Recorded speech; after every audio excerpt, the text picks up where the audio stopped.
¿Cómo están, amigos y amigas? Bienvenidos a la tercera clase de la Academia de Renovación Nacional.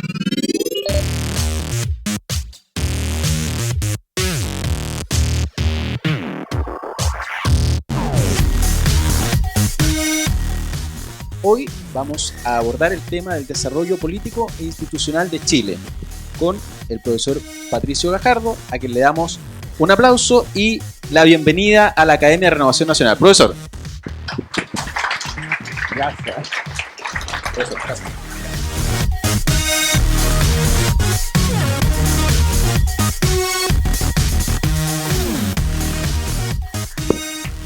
Bueno, primero mis excusas por el atraso, fue absolutamente involuntario, así que vamos a tener que aprovechar la mañana en avanzar. Gracias. En avanzar de manera consistente en un tema que es de particular interés. Y digo particular interés, dada la coyuntura que estamos viviendo, la contingencia, que es el desarrollo político institucional de Chile, pero no lo vamos a hacer de un punto de vista de la historia, sino que un punto de vista conceptual para que ustedes puedan sacar conclusiones sobre cuál es la realidad política de hoy, cuál es la realidad política del partido también, por qué son importantes los partidos o por qué no lo son, pesan más los movimientos sociales que los partidos hoy día, son relevantes los partidos para las democracias representativas. ¿Existen otro tipo de democracias en el mundo al cual podríamos avanzar o no? Como partido debemos defender algún modelo de democracia, cuáles son las convicciones, etcétera. Entonces, partamos primero por el concepto de desarrollo, que se constituyó en un ícono del gobierno de la administración Piñera. Pero yendo a las palabras del senador Enral Larraín en el Consejo Ampliado de la UDI, perdonen que saque a ese Consejo Ampliado, pero que me parecieron interesantes las palabras, que dijo, la administración Piñera va a dejar un gran legado económico, pero no así un legado político. Y yo comparto la conclusión y el diagnóstico. Yo creo que la administración Piñera fue un gobierno tremendamente exitoso, muy dado a los gráficos, a la página Excel, a ver las cosas pragmáticamente en términos de resultados concretos. E incluso la oposición se tenía que rendir muchas veces muy a regañadientes a los resultados que el gobierno estaba entregando. Pero sin embargo no fue capaz de entregar una convicción, un legado político. Y cuando hablo de un legado político es algún tipo de propuesta que permita una adhesión no medible, sino que una convicción emocional. Debemos fijarnos, porque han sido exitosos, nos guste o no nos guste, en la nueva mayoría. Resulta tremendamente relevante que en estos momentos, fíjense ustedes que se está discutiendo en cambiar el eje histórico de CPS por un partido federado PPD, PS, en la cual los dos partidos mantengan su identidad, pero al mismo tiempo funcionen de manera coalicionada en el esquema parlamentario, lo cual los transformaría en el principal partido por lejos del país y marcaría el acento del próximo gobierno Bachelet. Mientras nuestro sector se fragmenta, se atomiza y se diluye en una serie de fragmentaciones. ¿Por qué no pensar entonces en un partido federado dentro de la derecha, en la cual los distintos sectores fragmentados, en vez de decir que se vayan y que no vuelvan, o qué bueno que se vayan, tratar de construir a partir de esas diferencias identidades reconocibles y esas identidades reconocibles marcar una institucionalidad como lo están haciendo ellos, porque lo bueno se puede copiar. Lo que no hay que hacer es copiar lo malo, pero así que lo bueno se puede copiar, es sacar la identidad y construir los mecanismos institucionales adecuados para que esa diversidad, esa atomización que estamos viviendo hoy día, no se transforme en un decaimiento del sector, sino que al contrario, en un fortalecimiento. Las crisis se definen básicamente como un periodo de ruptura de lo existente, en la cual la única forma de superarla es creando una institucionalidad nueva. Es decir, como diría Einstein, una crisis es, en términos concretos, algo que no nos permite seguir haciendo lo que estábamos haciendo. Tenemos que hacerlo de manera diferente para resolver esa crisis. Y en esa situación estamos. Y es más vale que lo asumamos porque así se puede superar. Yendo al concepto de desarrollo, que es la conferencia. Primero, el desarrollo es básicamente, que es algo que marcó el legado económico, digo yo, pero no el legado político. El desarrollo básicamente es entregar las condiciones, tanto para una persona como para una sociedad, para que todas sus potencialidades se expresen y alcancen en lo posible el máximo que podemos aspirar. Por lo tanto, cuando hablamos de concepto de desarrollo, siempre hablamos de un concepto progresivo. Progresivo no en un sentido neutro, no en el sentido de que evoluciona, sino que evoluciona de manera positiva. Entonces, el concepto de desarrollo tiene un componente económico, por supuesto, porque es imposible que una sociedad se desarrolle si no hay mejor acceso a la educación, si no hay un mejor estándar de vida, si no hay una mejor calidad de vida, no hay una mejor calidad en todos los ámbitos. Y evidentemente se enriquece el país.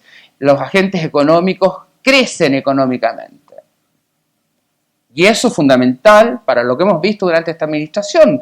Una administración que ha creado casi 1 millón de empleos, que ha logrado también una tasa de cesantía o de empleo pleno, que también es tremendamente redundante.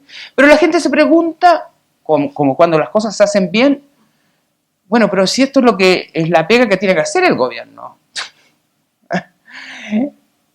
Y uno se pregunta, cuando lo hacen mal, pucha que lo hace mal el gobierno.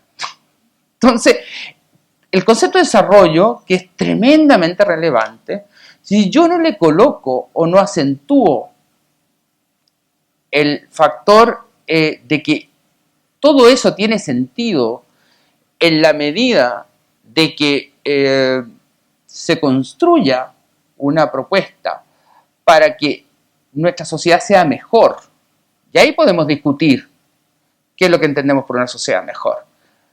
Y eso que le hace mucha falta a nuestra sociedad y a nuestro sector, discutir en serio qué entendemos nosotros como una sociedad mejor. Es decir, cómo el desarrollo, cómo estas condiciones que nosotros generamos o que el gobierno ha sido capaz de generar para que la sociedad sea mejor, nos llevan a una sociedad que realmente sea mejor. Y ahí los partidos cumplen un rol irreemplazable, pero absolutamente irreemplazable.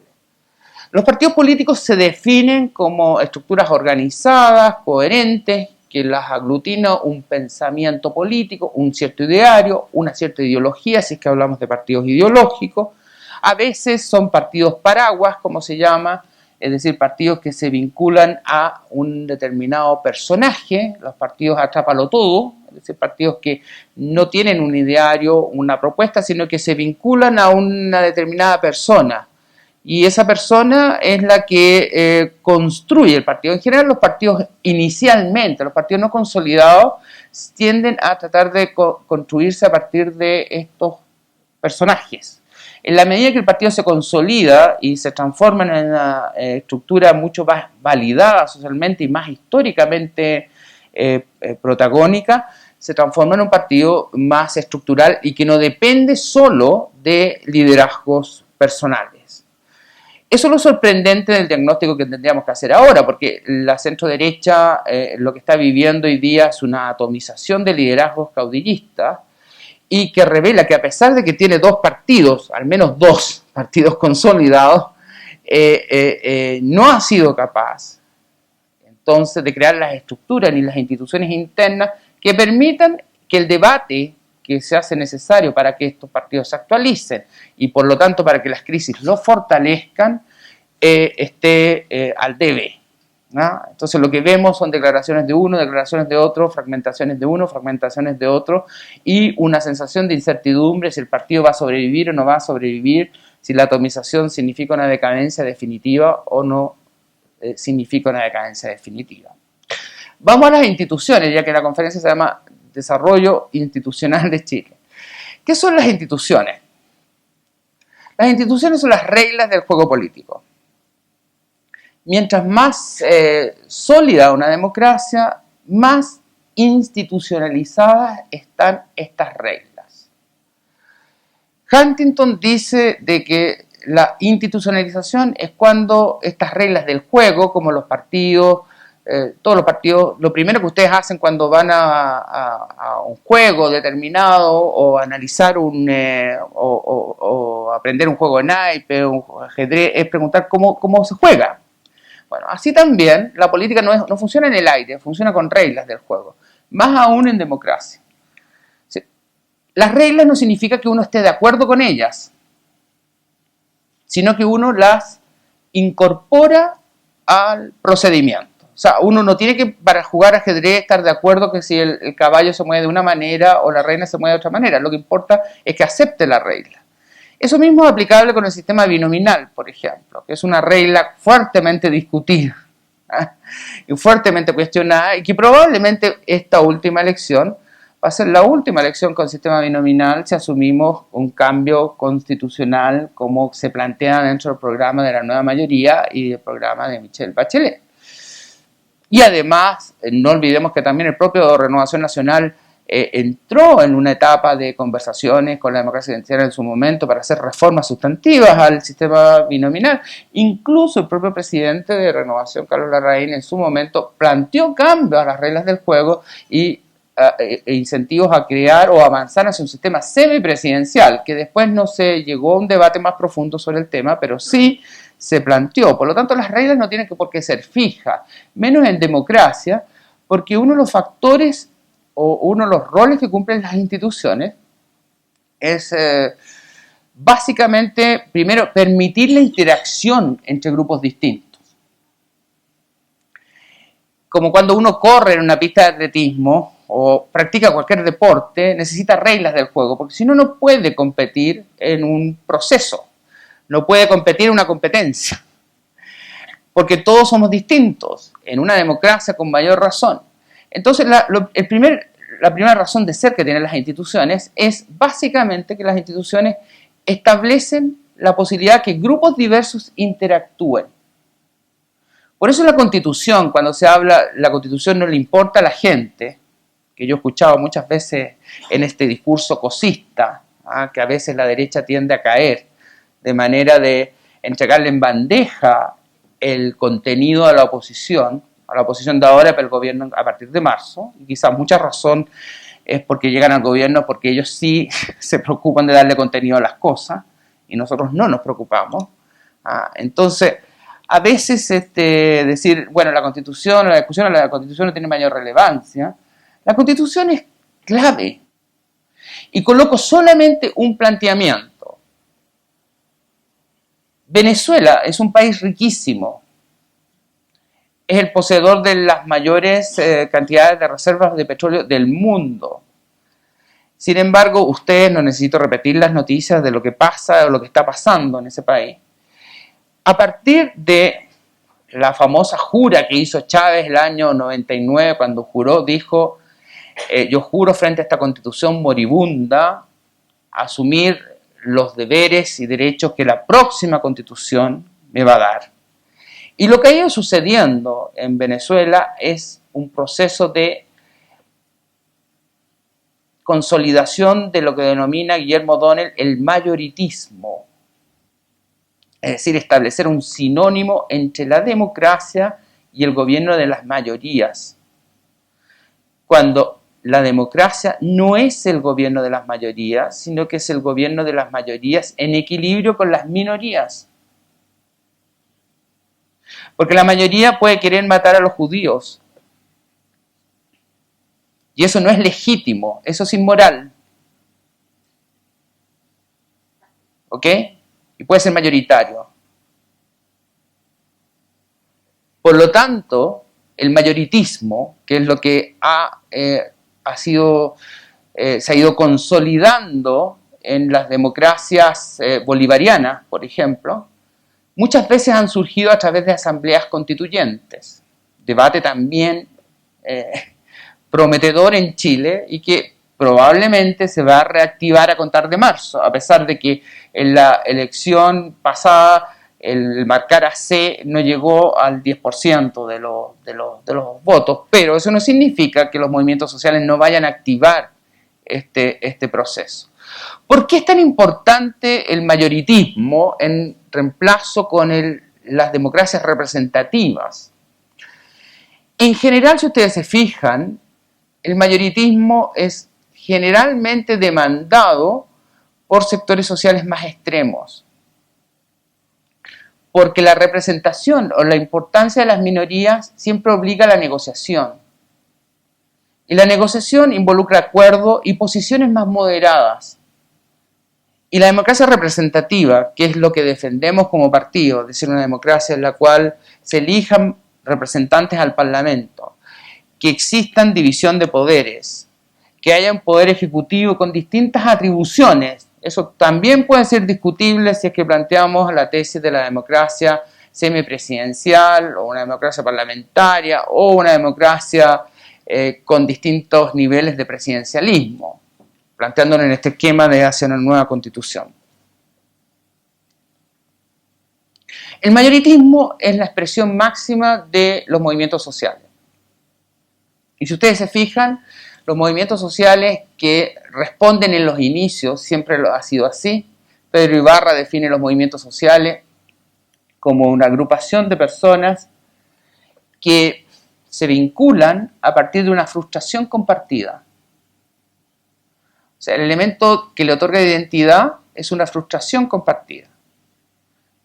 El lucro, el rechazo a un sistema educacional, el rechazo a algo a partir de una frustración que ellos sienten.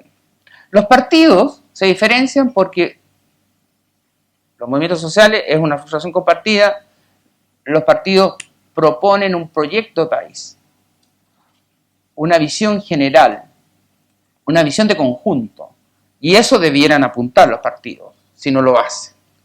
Bueno, los movimientos sociales por lo general apuestan a el juego suma cero, es decir, ganar todo, no transar. Los partidos, en diferencia, plantean la transacción y la negociación como base del sistema democrático.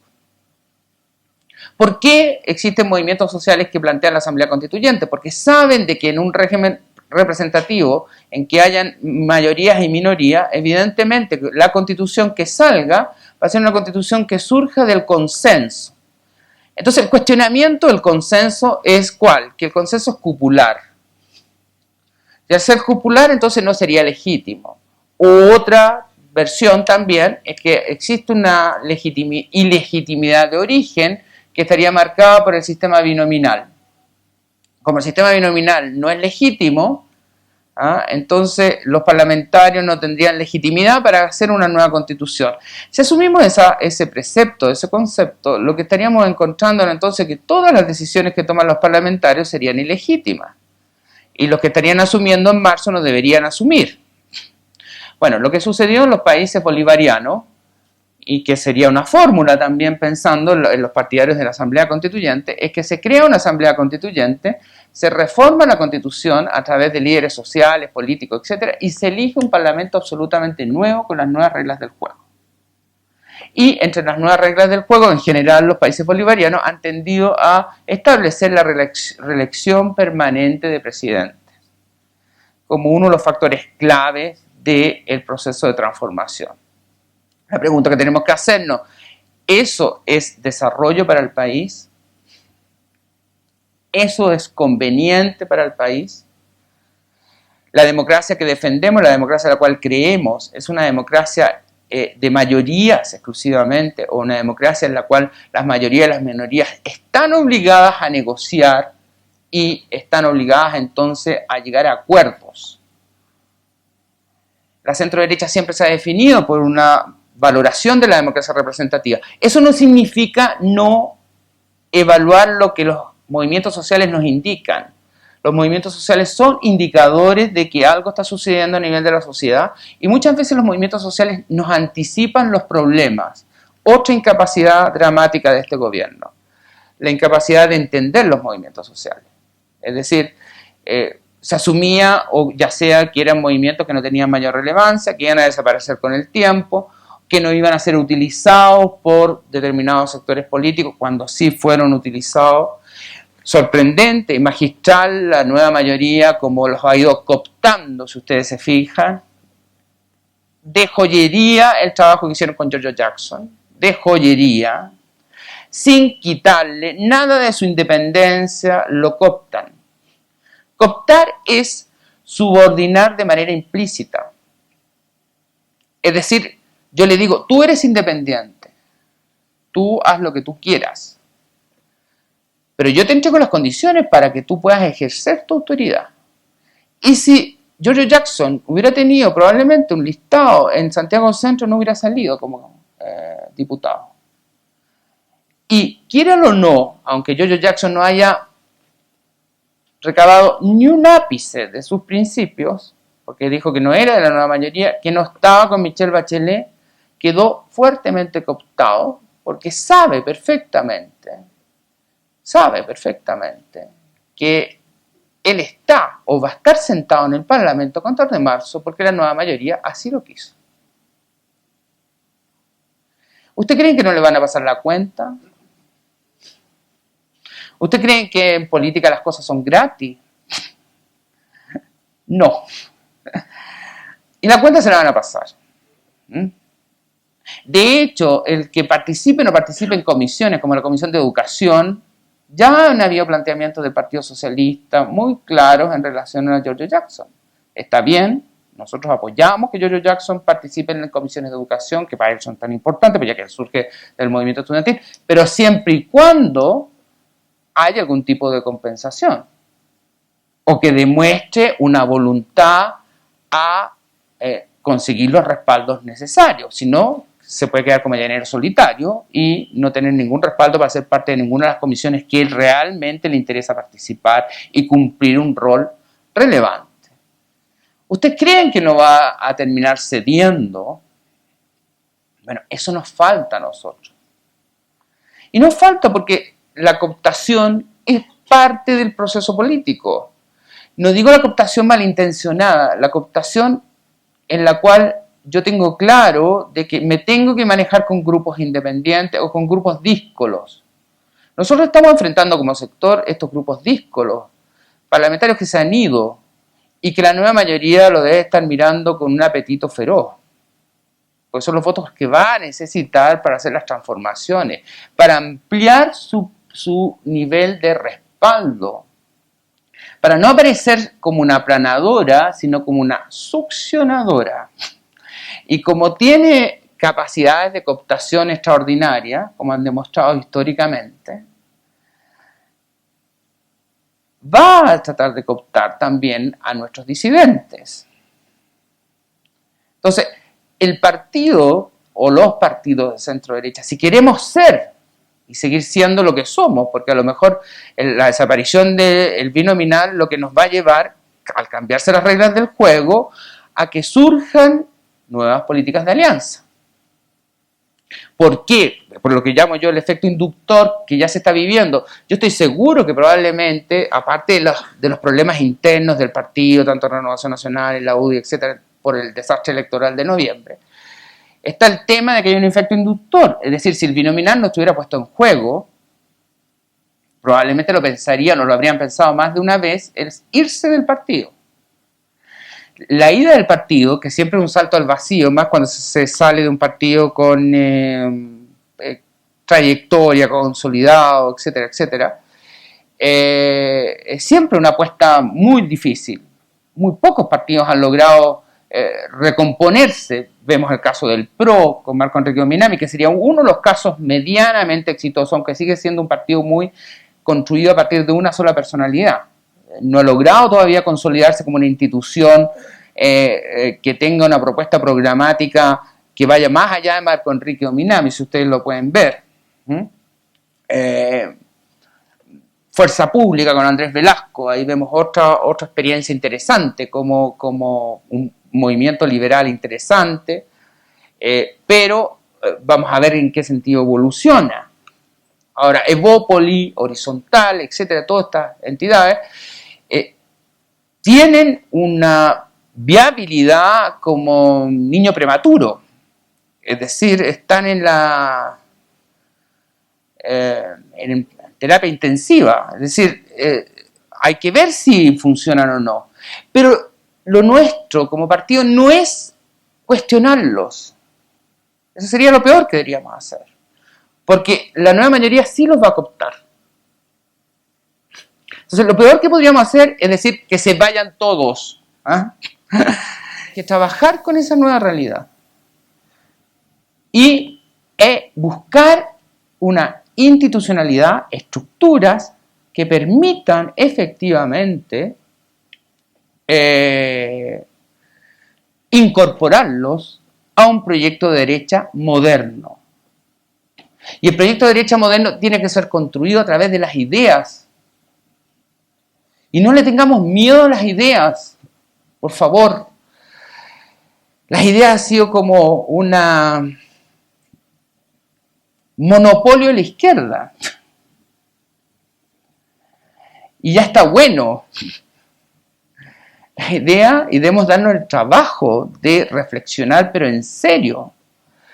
Reflexionar en serio sobre qué queremos como... Si estamos enfrentados a una nueva constitución, ¿qué queremos en esta nueva constitución? Es una realidad objetiva, enfrentamos eso porque es parte del programa, un programa que ganó una presidenta que obtuvo un 63% de los votos, que más aún le sumamos movimientos sociales, más le sumamos parlamentarios nuestros disidentes o que se han ido y que por lo tanto están ahí para ser cooptados. O los cooptan ellos o los cooptamos nosotros. Ahí está la alternativa. Y la política exitosa nos exige un diagnóstico realista, no lo que a nosotros nos gustaría que fuera, sino que lo que es, y actuar en consecuencia.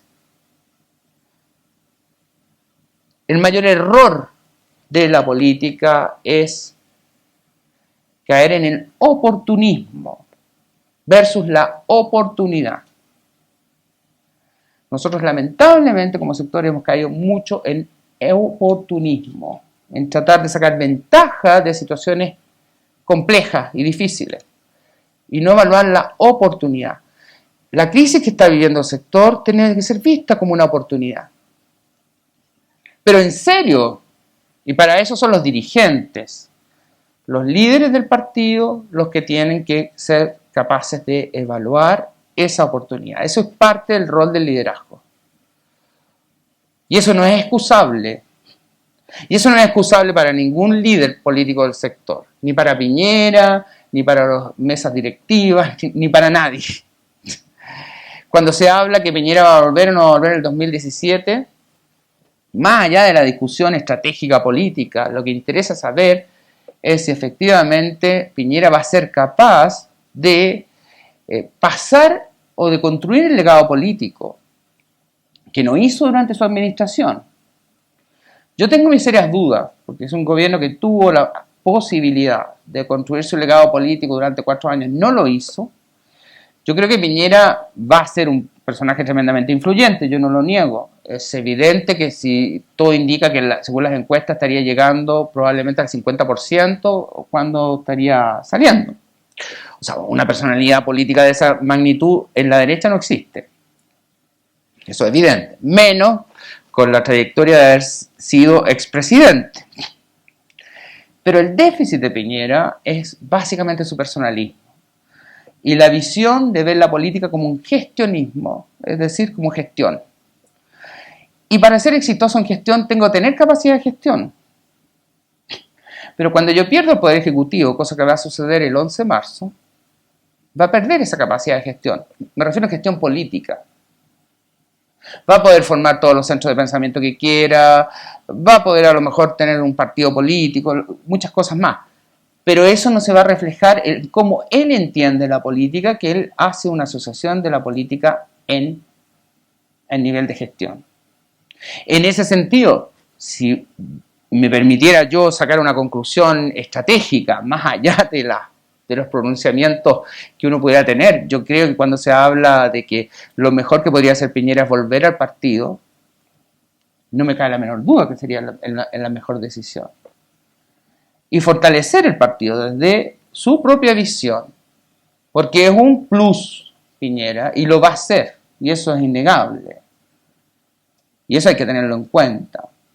Pero no va a ser un plus si opta por mantenerse o por tratar de construir un partido nuevo, un partido o un centro de pensamiento, porque al menos como él entiende la política, que es básicamente gestionista, más que un debate de ideas, más que una cosa propositiva, al perder el control del Poder Ejecutivo va a ser muy difícil que él logre demostrar gestión política, me refiero. Pues gestión económica puede demostrar muchísima, ciertamente nos da cátedra a todo por lejos, pero gestión política, que es su déficit, yo creo que ahí va a seguir estando al debe. Más aún si los dos grandes partidos, Renovación Nacional y la UDI, han estado, así lo vimos en el Consejo de Empleados de ayer, Melero trató al presidente Piñera de cómplice de la derrota electoral. Así que, y lo más sorprendente es que generalmente todos los palos le llegan a Renovación Nacional, a pesar de que hay frases muy duras de parte de la UDI, pero en general hay una tendencia a evaluar siempre muy negativamente todas las frases, o las frases que se salen del partido son las que más repercusión tienen. Pero Melero ayer trató de cómplice activo, diría yo, no pasivo, en la derrota electoral de noviembre. Me imagino que se estaba refiriendo a cómplice activo, no pasivo, porque fue muy activo, particularmente en el mes de septiembre.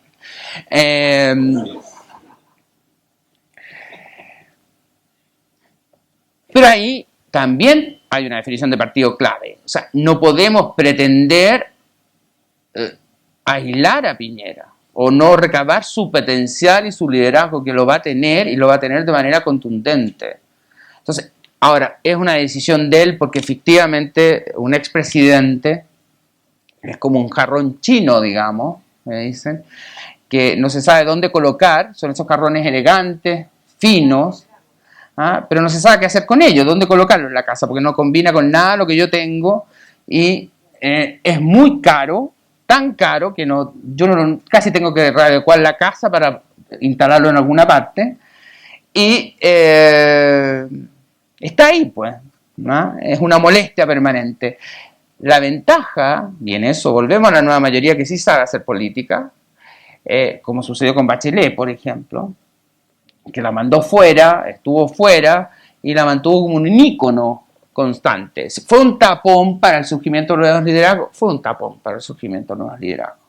Pero ciertamente ese tapón para el surgimiento de nuevos liderazgos le permitió llegar a Chile y ganar la elección como ganó. Ahora, el fenómeno de Bachelet, que también es un fenómeno clave para entenderlo y lo podemos discutir en la conversación, es un fenómeno atípico.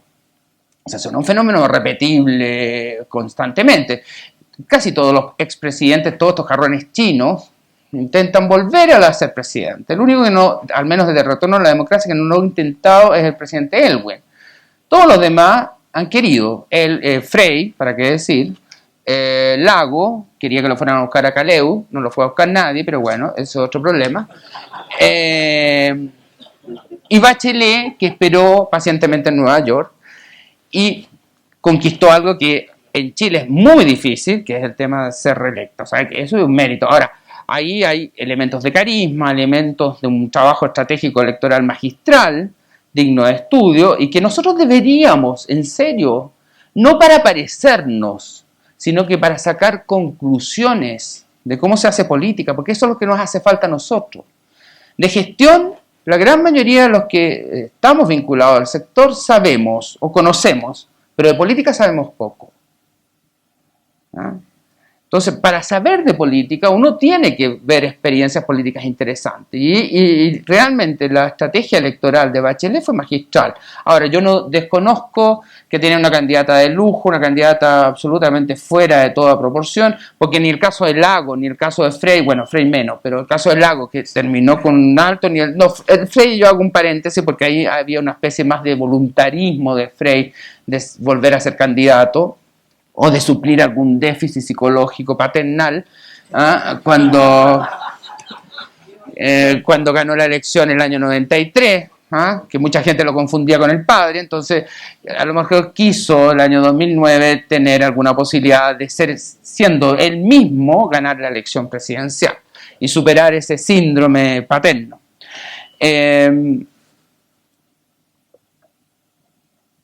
En el caso de Lagos salió con un nivel de apoyo tremendamente potente. O sea, en el caso de Lagos sí podría haberse dado algo similar al caso de Bachelet.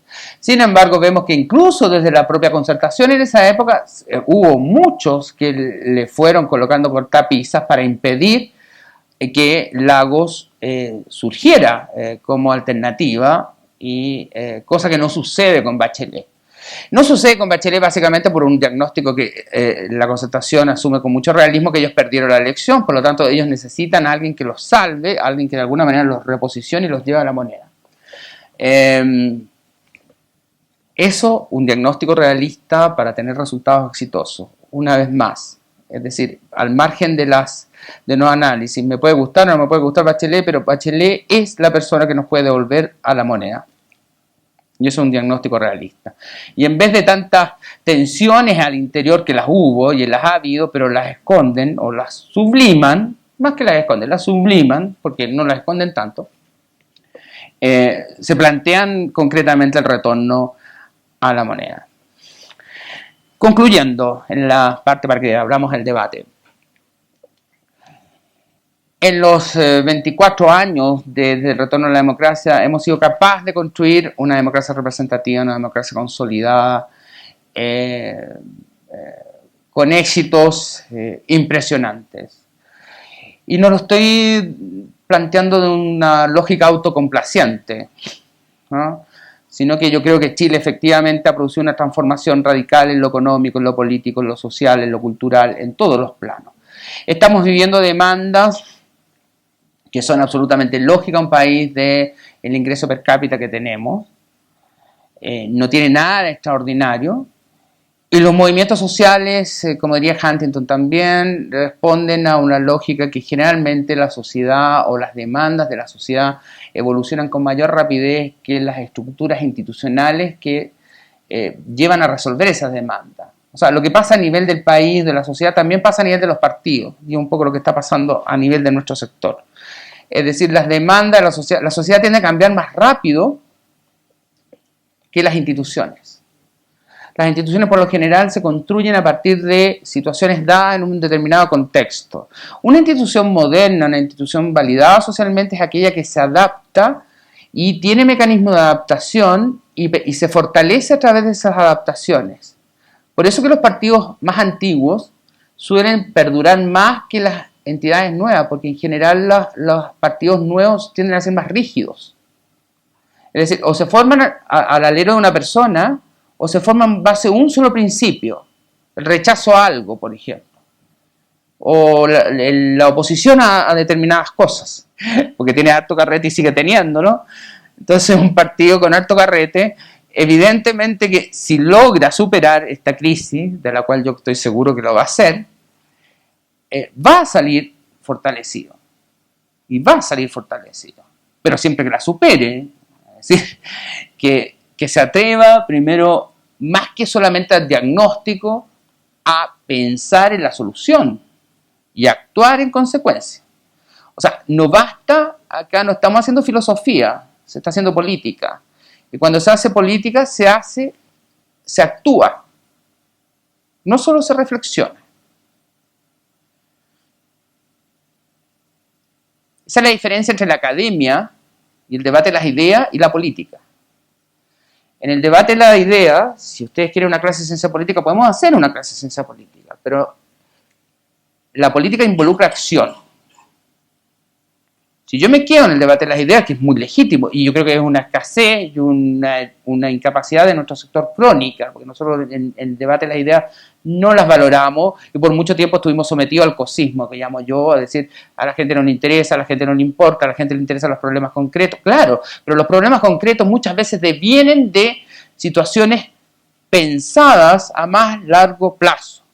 Cuando hablamos de un país moderno, ¿de qué estamos hablando? Hablando de inclusión social, de un país más tolerante, un país más intolerante, ¿estamos hablando de qué? Cuando hablamos de una nueva constitución, ¿cuál va a ser la postura de nuestro sector? ¿Nos vamos a quedar de brazos cruzados? ¿Vamos a mirar cómo cambia la constitución sin que nosotros hagamos nada? ¿Vamos a ver los movimientos sociales en la calle y vamos a decir, bueno, quieren asamblea constituyente, habrá que darle la asamblea constituyente? ¿O tenemos una visión propositiva? Si nos quedamos mirando y solamente haciendo un debate intelectual del proceso, probablemente no vamos a llegar a ninguna parte y vamos a seguir desgastándonos.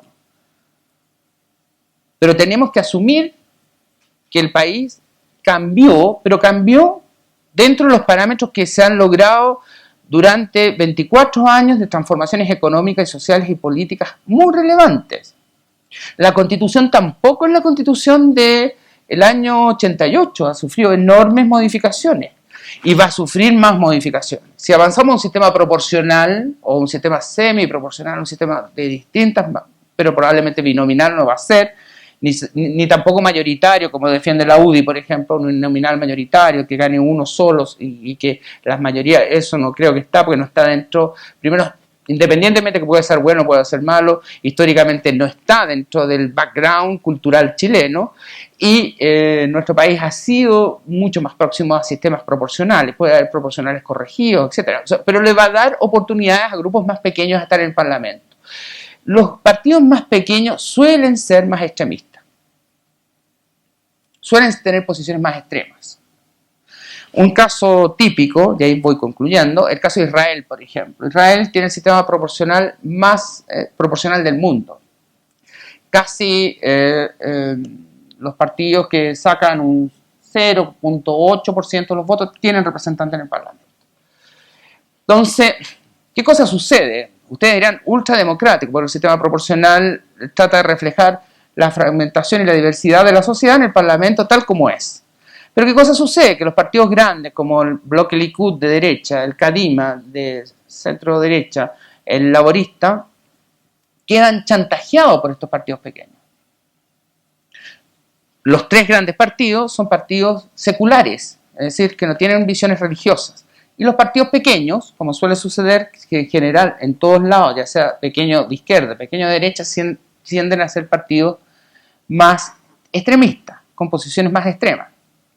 Entonces, al tener estas posiciones más extremas, lo que establecen, por ejemplo, situaciones como que la aerolínea El Al de Israel no pueda volar los días sábados, porque es día de Shabbat, es porque los partidos religiosos han establecido esa ley, a pesar que Israel en su conjunto tiene el electorado mayoritario secular. Sin embargo, los partidos pequeños establecen esta capacidad de chantaje a través de estas posiciones.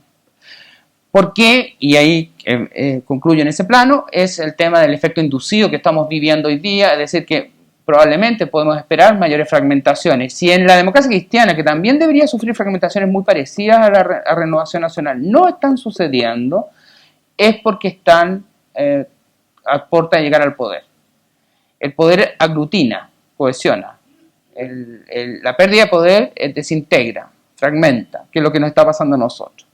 La democracia cristiana está en una posición muy similar a la Renovación Nacional, más aún en términos del PS-PPD, formando una federación de partidos que pasaría a la planadora, a la DC, sumado al Partido Comunista y a las fuerzas, a los movimientos sociales.